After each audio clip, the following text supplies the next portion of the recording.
एक पुराने जमाने की बात है। एक घने जंगल के किनारे शांतिपुर नाम के गांव में हसन और यूसुफ नाम के दो भाई रहते थे। दोनों लकड़हारे थे और अपनी कुल्हाड़ी के बल पर ही परिवार का पेट पालते थे। वो हमेशा साथ जंगल जाते और सिर्फ सूखी लकड़ियां और गिरी हुई टहनियां इकट्ठा करते।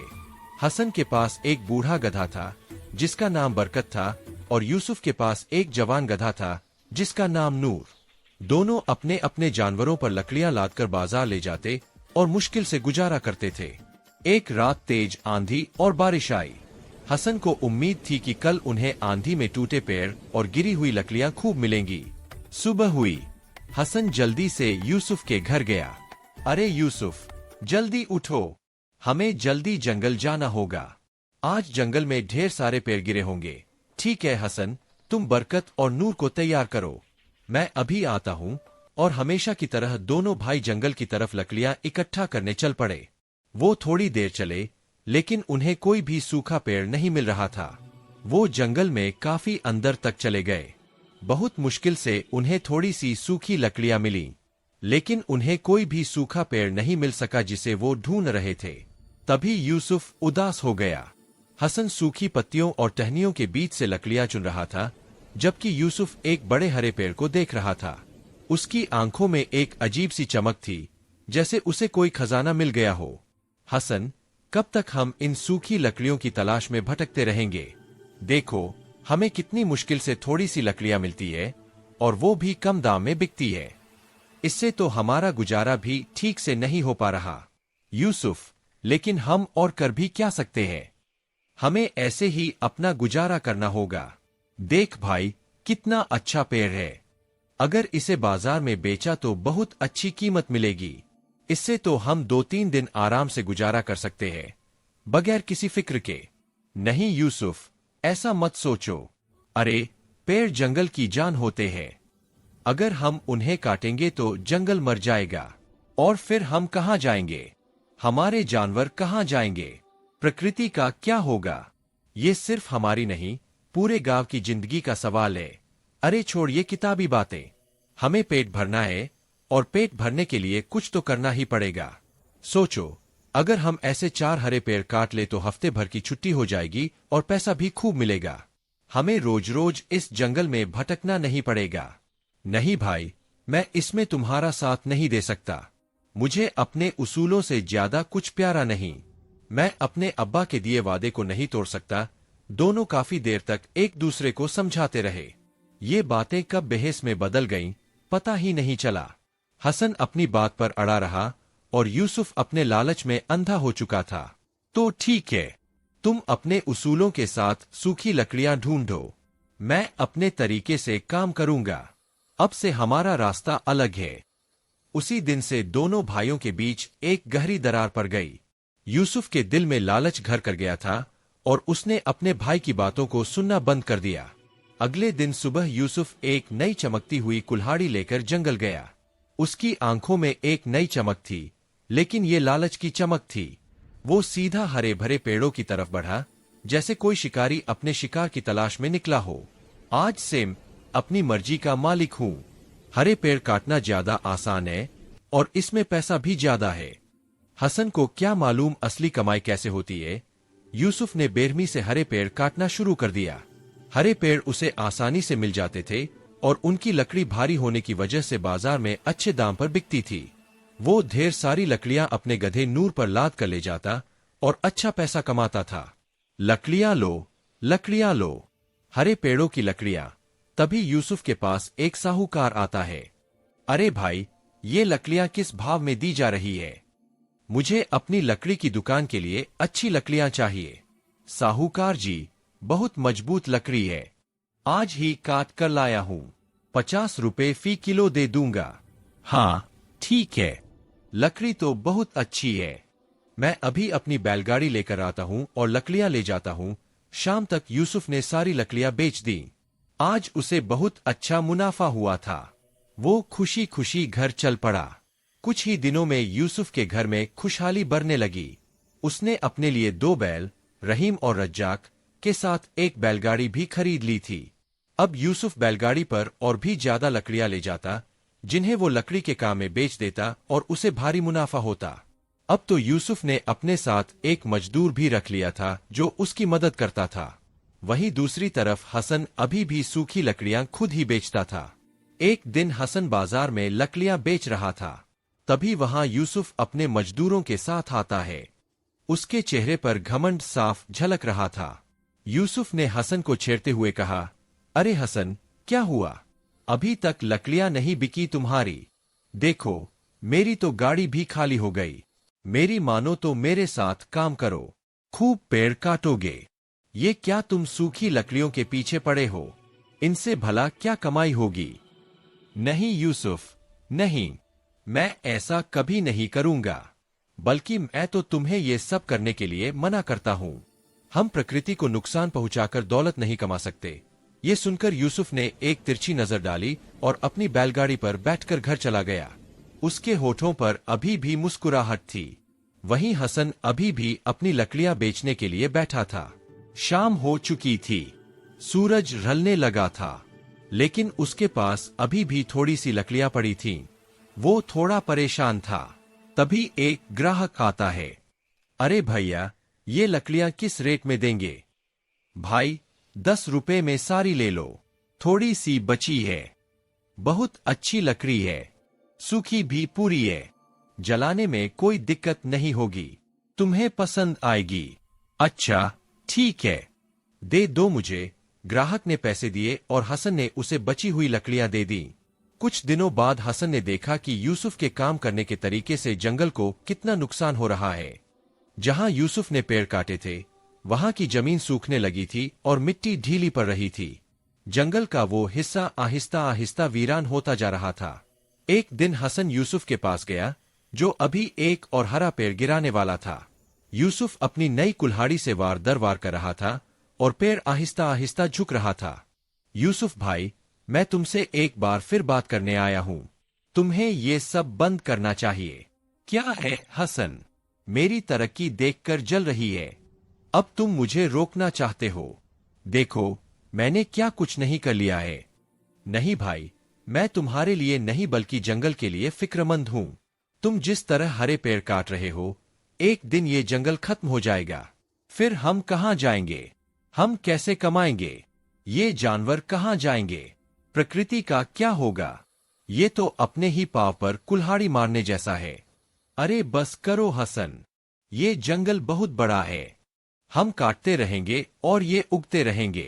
तुम्हें पता नहीं मैंने कितना पैसा कमा लिया है। अब मैं जल्द ही एक और बैल खरीदने वाला हूं, फिर मेरी कमाई और बढ़ जाएगी। तुम समझ नहीं रहे हो भाई, जब जंगल ही नहीं रहेगा तो बारिश नहीं होगी, नदियां सूख जाएंगी और फिर खेती भी नहीं हो पाएगी, और जानवरों को चारा कहां से मिलेगा? तुम्हारी पूरी जिंदगी इसी जंगल पर निर्भर है। जंगल नहीं तो जिंदगी नहीं। दोनों के बीच काफी देर तक बहस चलती रही। हसन उसे समझाता रहा, लेकिन यूसुफ अपनी जिद में मगन था। आखिरकार यूसुफ ने वही प्रस्ताव रखा जो उसके दिल में पहले से ही था।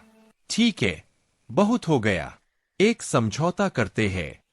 इस जंगल को 2 हिस्सों में बांटते हैं। गांव से बाईं तरफ का जंगल मेरा होगा और दाईं तरफ का जंगल तुम्हारा। मैं अपने हिस्से में जैसे चाहूं वैसे लकड़ियां काटूंगा, और तुम अपने हिस्से में जैसे चाहो वैसे काटो। और अगर किसी ने दूसरे के हिस्से से लकड़ी काटी तो उसे अपना घर और अपनी सारी जायदाद दूसरे को देनी होगी। बोलो, मंजूर है? अगर तुम डरते हो तो इनकार कर दो। हसन को ये शर्त अजीब लगी, पर उसे लगा कि शायद यही एक तरीका है जंगल के एक हिस्से को बचाने का। ठीक है, मंजूर है, मुझे अपनी मेहनत पर भरोसा है। और इस तरह जंगल को 2 हिस्सों में बांट दिया गया। हसन अपने हिस्से में सिर्फ सूखी लकड़ियां इकट्ठा करता रहा, और जहां एक पेड़ कटता, उसकी जगह वो 2-3 नए पौधे लगा देता। वो जंगल की देखभाल करता। नतीजा ये हुआ कि हसन की तरफ का जंगल हरा भरा और घना होता गया। वहां तरह तरह के परिंदे और जानवर आते और हवा में ताजगी बनी रहती। वहीं यूसुफ अपनी तरफ के जंगल में बेरहमी से हरे पेड़ काटता रहा। उसने अपने हिस्से में एक भी नया पौधा नहीं लगाया।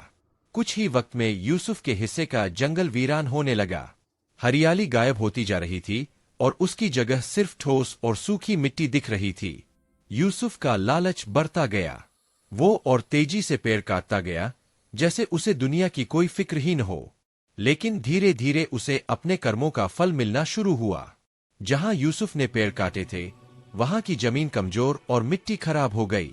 पेड़ों की जड़ें मिट्टी को बांधे रखती है, लेकिन पेड़ कटने से मिट्टी ढीली पड़ गई थी। ऊपर की उपजाऊ मिट्टी बहने लगी थी, जिससे जमीन बंजर होती जा रही थी। एक दिन हल्की सी बारिश हुई, लेकिन यूसुफ के हिस्से के जंगल में पानी भर गया। मिट्टी इतनी ढीली थी कि वो पानी को सोख नहीं पाई। जगह जगह छोटे छोटे गड्ढे बन गए और रास्ते कीचड़ से भर गए। रहीम, रज्जाक, जोर लगाओ, ये क्या हो रहा है? ये रास्ता इतना खराब कैसे हो गया? पता नहीं आज बाजार पहुंच पाएंगे या नहीं। हमारा तो सारा काम रुक गया। यूसुफ को उस दिन भारी मुश्किल का सामना करना पड़ा। उसकी बैलगाड़ी शाम तक फंसी रही और वो अपनी लकड़ियां बाजार तक नहीं ले जा पाया। उसे भारी नुकसान हुआ, पर वो अभी भी अपनी गलती मानने को तैयार नहीं था। उसने सोचा कि ये बस एक खराब दिन था और अगली बार ऐसा नहीं होगा। बहुत बार ऐसा हुआ कि यूसुफ की बैलगाड़ी मिट्टी में फंस जाती या रास्ता कीचड़ से भर जाता। उसकी आमदनी कम होने लगी, क्योंकि वो हर बार बाजार तक लकड़ियां पहुंचा नहीं पाता था और मजदूरों को तो एक दिन का किराया देना ही पड़ता था। इससे उसका खर्च बढ़ता गया और मुनाफा घटता गया। कुछ समय बाद गांव वालों ने भी जंगल में आने वाली बदलावों को महसूस किया। जहां पहले पानी के चश्मे बहते थे, वहां अब सूखी जमीन दिखती थी। गांव के जानवरों को भी चारा नहीं मिल रहा था। एक दिन गांव का एक किसान अपनी गाय चराने के लिए यूसुफ के हिस्से के जंगल में गया। उसने देखा कि जमीन कितनी बंजर हो गई है और उसकी गायों को खाने के लिए घास भी नहीं मिल रही। उसकी गाय भूखी और प्यासी थी। वो शाम को जब गांव वापस आया तो ये सब मुखिया को बताने चला गया। मुखिया जी, हमारे जंगल को क्या हो रहा है? जंगल का एक हिस्सा तो हरा भरा है, लेकिन दूसरा हिस्सा तो बिल्कुल सूखा पड़ा है। वहां तो कुछ भी नहीं है। हमारी गायों को चारा नहीं मिल रहा। अगर ऐसा ही चलता रहा तो हमारी खेती भी तबाह हो जाएगी। मुखिया ने गांव वालों से कहा, मालूम करो आखिर इसकी वजह क्या है? क्यों जंगल का एक हिस्सा सूख रहा है? लोग आपस में बात करने लगे। कुछ लोगों को यूसुफ के बारे में पहले से पता था, लेकिन किसी ने खुलकर नहीं कहा था। और बस 2 दिन बाद गांव के हर आदमी को ये बात पता हो गई कि आखिर क्यों जंगल का एक हिस्सा सूख रहा है। उन्होंने ये बात मुखिया को बताई। अगले ही दिन गांव के मुखिया ने एक पंचायत बुलाई। हसन और यूसुफ दोनों को बुलाया गया। गांव के सब लोग वहां मौजूद थे और सबकी आंखों में फिक्र थी। गांव वालों, हमारे जंगल को क्या हो रहा है? ये हमारी जिंदगी की रीढ़ है। मुझे पता चला है कि यूसुफ ने हरे पेड़ काटे हैं, जिसकी वजह से जंगल को बहुत नुकसान हुआ है। क्या ये सच है यूसुफ? यूसुफ सफाई देते हुए बोला। उसकी आवाज में घबराहट थी। नहीं मुखिया जी, ये सब प्रकृति का काम है। मैं क्या करूं? बारिश नहीं हुई तो इसमें मेरी क्या गलती? मुखिया जी, प्रकृति ने उन्हें चेतावनी तो दी है। अगर हम प्रकृति का नुकसान करेंगे तो प्रकृति भी हमारा नुकसान जरूर करेगी। मैंने यूसुफ को कई बार समझाया कि हरे पेड़ न काटो, मगर उसने मेरी एक बात भी नहीं सुनी और अब आप देख सकते हैं, मेरे हिस्से का जंगल हरा भरा है। मुखिया जी, आप खुद जाकर देख ले। गांव वालों और मुखिया ने जंगल का दौरा किया ताकि बात अच्छी तरह पता हो सके। उन्होंने अपनी आंखों से फर्क देखा। जहां यूसुफ ने पेड़ काटे थे, उस हिस्से की जमीन बंजर और सूखी थी, जहां धूल उड़ रही थी, जबकि हसन का हिस्सा हरियाली से भरा हुआ था। वहां परिंदे चहचहा रहे थे और हवा में खुशगवार खुशबू थी। ये देखकर गांव की पंचायत फौरन फैसला करने लगी और काफी बहस के बाद मुखिया जी ने फैसला सुनाया। सब लोग खामोशी से मुखिया की तरफ देख रहे थे। पंचायत ने फैसला लिया है कि आज से इस पूरे जंगल में किसी को भी हरे पेड़ काटने की इजाजत नहीं दी जाएगी। अगर किसी ने भी ऐसा किया तो उसे गांव से निकाल दिया जाएगा और उसकी सारी जायदाद छीन ली जाएगी। ये जंगल हमारा सबका है और हम इसे बर्बाद नहीं होने देंगे। हमें इसे अपनी आने वाली नस्लों के लिए बचाना होगा। गांव वालों ने मुखिया के फैसले का स्वागत किया। यूसुफ का चेहरा उतर गया। उसके लालच की वजह से अब उसे कोई भी हरा पेड़ काटने की इजाजत नहीं थी और उसे अपनी गलती का एहसास होने लगा था। यूसुफ के पास अब कोई राह नहीं थी। वो हसन के हिस्से के जंगल में भी नहीं जा सकता था, क्योंकि उसने हसन से समझौता किया हुआ था और उसे अपना घर और जायदाद खोने का डर था। उसने अब ईमानदारी से सूखी लकड़ियां ढूंढनी शुरू की, मगर उसके हिस्से का जंगल तकरीबन खाली हो चुका था। वहां सूखे पेड़ भी बहुत मुश्किल से मिलते थे। यूसुफ को अब बहुत थोड़ी लकड़ियां मिलती थीं, जिससे उसकी आमदनी बहुत कम रह गई। उसके बैल रहीम और रज्जाक भी अब ज्यादा काम के नहीं रहे, क्योंकि जंगल में उठाने को लकड़ी ही नहीं थी। उनके पास खाने के लिए भी काफी चारा नहीं था। यूसुफ के पास अब कोई रास्ता नहीं था। उसे अपनी गलती का गहरा एहसास हुआ। वो रात दिन अपनी गलतियों के बारे में सोचता रहता था। उसका घमंड पूरी तरह टूट चुका था। अब मैं क्या करूं? मुझे तो सूखी लकड़ियां भी नहीं मिलती। मेरा तो सब कुछ चला गया। मैंने सब कुछ बर्बाद कर दिया। वहीं दूसरी तरफ हसन के हिस्से का जंगल हरा भरा और घना था। उसे सूखी लकड़ियां आसानी से मिल जाती थीं, क्योंकि जंगल में पेड़ ज्यादा थे और प्रकृति का संतुलन बरकरार था। हसन ने अपनी मेहनत और ईमानदारी से पैसा कमाया। उसने अपने गधे बरकत की जगह 2 सेहतमंद बैल खरीद लिए, बिल्कुल वैसे ही जैसे पहले यूसुफ के पास थे। हसन अब और गहरे जंगल में जाकर सूखी लकड़ियां इकट्ठा करता, जहां और भी अच्छी लकड़ी मिलती थी। उसकी आमदनी बढ़ती गई। उसने अपनी पुरानी झोपड़ी की जगह एक बड़ा पक्का घर बनवाया। अब हसन एक अमीर आदमी बन गया था। उसने अपनी लकड़ियों की एक बड़ी दुकान भी खोल ली, जहां वो सिर्फ टिकाऊ और पर्यावरण के अनुकूल लकड़ी बेचता था। लोग उसकी ईमानदारी और काम की तारीफ करते थे। वो गांव में मिसाल बन गया था। एक दिन यूसुफ हसन की नई दुकान पर आया। वो उदास और थका हुआ लग रहा था। आंखों में पछतावा था। हसन, जो अपने भाई की हालत देखकर दुखी था, दुकान के अंदर से बाहर आते हुए अपने भाई को गले लगा लिया। हसन, मैं तुमसे माफी मांगने आया हूं। तुमने सही कहा था। लालच ने मेरा सब कुछ छीन लिया। आज मैं गरीब हो गया हूं और तुम देखो कहां पहुंच गए। मुझे माफ कर दो भाई। तुम्हें अपनी गलती का एहसास हो गया। यही बड़ी बात है। मैंने तुम पर कभी कोई कड़वी बात नहीं की। मुझे खुशी है कि तुमने सबक सीखा। हसन ने यूसुफ को अपनी दुकान में काम दिया और उसे एक नई शुरुआत का मौका दिया।